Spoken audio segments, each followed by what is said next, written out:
Happy Valentine's! In this video, I will show you how I made this Valentine's decor for my vase.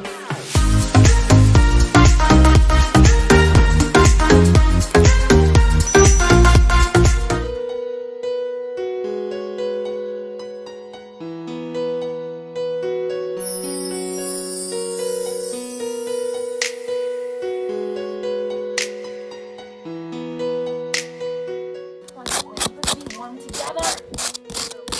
Can you not do a 70